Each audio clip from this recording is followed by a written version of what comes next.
बिस्मिल्लाहिर्रहमानिर्रहीम। Welcome to chemistry with Kamran Chaudhry. जे तुसी इस चैनल ते नवे हो तो इस चैनल को सब्सक्राइब ज़रूर कर दीजिएगा, साथ बेल आइकन को लाजमी प्रेस कर देना ताकि आपको आने वाली हर नई वीडियो का नोटिफिकेशन मिलता रहे। आज का जो लेक्चर है ना हमारा, वो आपके फ्यूचर डिसीजन से रिलेटेड है कि मैट्रिक के बाद आपको प्री मेडिकल रखना चाहिए या नहीं। तो आज के लेक्चर में जो आपको इन्फॉर्मेशन मिलेगी उससे आपको काफ़ी हद तक क्लियर हो जाएगा, क्योंकि अपने आप को जितना आप जानते हैं उतना कोई भी नहीं जानता हो। ठीक है, तो आप फिर ख़ुद डिसाइड कर लीजिएगा। आज का पूरा लेक्चर देखिएगा ज़रा ध्यान से। अब सबसे पहले मैं आपको बता देता हूँ कि पाकिस्तान में मोर देन 90% स्टूडेंट्स वो प्री मेडिकल चूज़ करते हैं। ठीक है, क्योंकि मैट्रिक के बाद आपके पास दो ऑप्शंस होती हैं अगर आप एफएससी कर रहे हैं, pre medical and pre engineering. आज के लेक्चर में हम लोग प्री मेडिकल की बात करेंगे। जैसा कि मैंने आपको बताया कि 90% स्टूडेंट्स जिनमें ज़्यादा तादाद फ़ीमेल्स की होती है वो प्री मेडिकल चूज़ करती हैं। ठीक है, तो पहला स्टेप तो कि आपने प्री मेडिकल को चूज़ कर लिया। ठीक है, लेकिन याद रखिएगा सिर्फ 8% स्टूडेंट्स गवर्नमेंट के मेडिकल कॉलेजेस में एडमिशन ले सकेंगे। ठीक है, जो कि मतलब मैं आपको एक रफली सा एस्टिमेट दे रहा हूँ। ठीक है, क्योंकि हर साल ही ऐसा होता है कि तकरीबन 8% स्टूडेंट सिर्फ मेडिकल कॉलेजेस हैं जो गवर्नमेंट के, उनमें एडमिशन ले सकते हैं। तो यहाँ से आपको अंदाज़ा हो रहा है कि कितना आपको हार्ड वर्क करना पड़ेगा, कितनी आपको मेहनत करनी पड़ेगी डॉक्टर बनने के लिए। अच्छा, अब हम बात कर लेते हैं कि मैट्रिक के बाद प्री मेडिकल में आपको कौन कौन से सब्जेक्ट्स रखने पड़ते हैं या कौन कौन से सब्जेक्ट्स आप पढ़ते हैं एफएससी प्री मेडिकल में। सबसे पहले तो आपको सिलेक्ट करना होता है मैथमेटिक्स और बायोलॉजी के दरमियान। प्री मेडिकल वाले बायोलॉजी रखेंगे और प्री इंजीनियरिंग वाले मैथ रखेंगे। ठीक है, बाकी सब्जेक्ट्स सेम होते हैं जैसे केमिस्ट्री, फ़िज़िक्स, इस्लामियात, पाक स्टडीज़, उर्दू एंड इंग्लिश। ठीक है, तो ये सब्जेक्ट्स आपको पढ़ने पड़ेंगे एफएससी में अगर आप प्री मेडिकल के साथ चलते हैं। ठीक, तो ये जो मैं आपको साथ साथ इन्फॉर्मेशन दे रहा हूँ इसको ज़रा माइंड में रखते जाएं। ठीक है,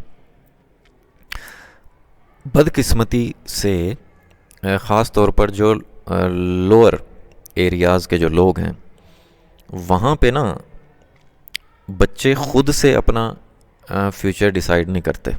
ठीक है, और जदों बच्चा पैदा होता है ना उसी वक्त से कहना स्टार्ट कर देते हैं ए मेरा पुत्र डॉक्टर बनेगा, ए मेरी पुत्री डॉक्टर बनेगी, तो ए मेरा पुत्र इंजीनियर बनेगा, सो ये मेरी बेटी इंजीनियर बनेगी।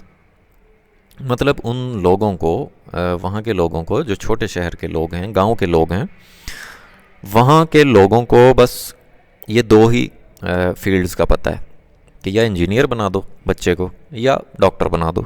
ठीक है, तो वो शुरू से ही आपके माइंड में भी यही घुसाना स्टार्ट कर देते हैं कि पुत्र तू तो डॉक्टर बनना है, तू तो इंजीनियर बनना है। तो ये बदकिस्मती है। ठीक है, लेकिन देखें हर स्टूडेंट जो होता है ना वो यूनिक होता है।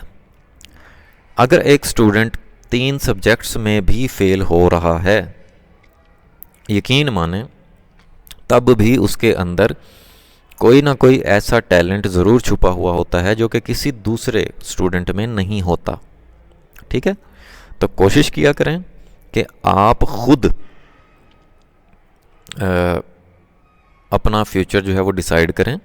आपने जिस फील्ड में भी जाना है आप खुद वो फील्ड सिलेक्ट करें, जिस तरह से दिल मानता है, जिस तरह से दिमाग मानता है आपका, आपने वही करना है। ठीक है, ये फैक्ट्स हैं जो मैं आपको साथ साथ बता रहा हूँ। नॉर्मली केमिस्ट्री और फिज़िक्स को मुश्किल समझा जाता है प्री मेडिकल जब आप रखते हैं। ठीक है,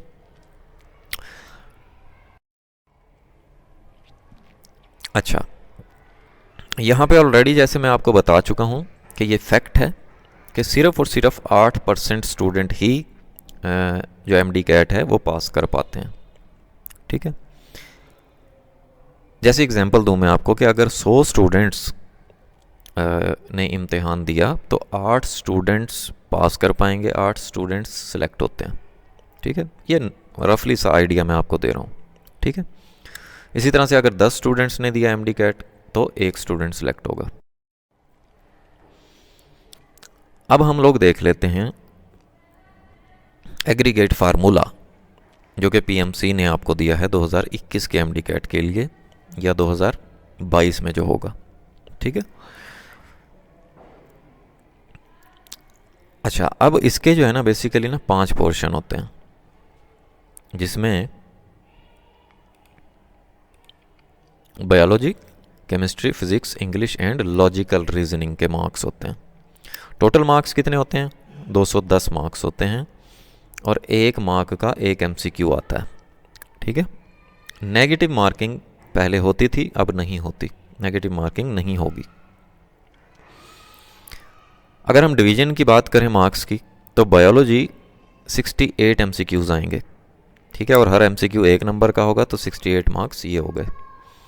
केमिस्ट्री में से 56 एमसीक्यूज़ आएंगे, 1 मार्क का एमसीक्यूज़ होगा और 56 मार्क्स के केमिस्ट्री के एमसीक्यूज़ हो गए।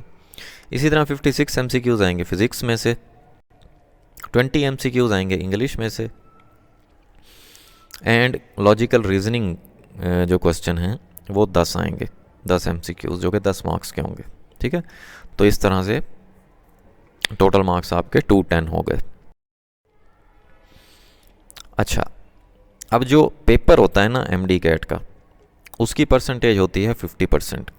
ठीक है, और एफएससी प्री मेडिकल जो आप करते हैं उसकी परसेंटेज होती है 50%। ठीक है, for calculating the MD CAT aggregate Pakistan medical commission, जिसको पीएमसी बोलते हैं, मेड ए फार्मूला, एक फार्मूला बनाया उन्होंने एमडी कैट के लिए। वो फार्मूला क्या है? वो ये है कि marks obtained in MD CAT, जितने मार्क्स आपके एमडी कैट में आएंगे उसको आप डिवाइड कर दोगे टोटल मार्क्स पे, मल्टीप्लाई कर दोगे 50% से। क्योंकि देखें, जैसे मैंने आपको बताया कि जो एमडी कैट का पेपर है वो 50% का होता है। ठीक है,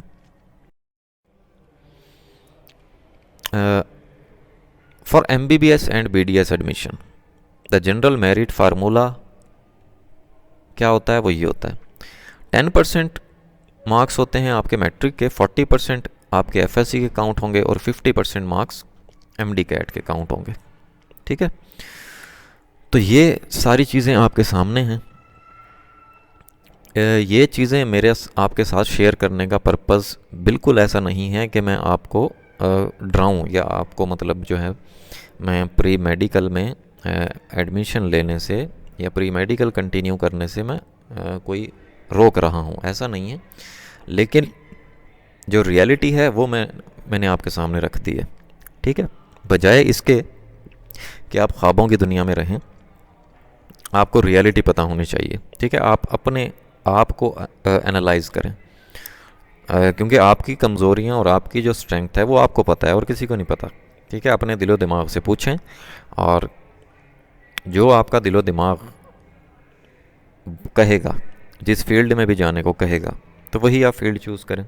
ठीक है, क्यों? क्योंकि जो आप फील्ड अपनी मर्ज़ी से चूज़ करेंगे उसको आप शौक़ से मेहनत कर रहे होंगे, उसमें कॉन्फिडेंट होंगे आप, तो आपको प्रॉब्लम्स नहीं आएगी। ठीक है, तो उम्मीद है आपको ये वीडियो मेरी पसंद आई होगी। अगर आपको वीडियो पसंद आई है दैन चैनल को सब्सक्राइब ज़रूर कर दीजिएगा, वीडियो को लाइक शेयर ज़रूर कर दिया करें।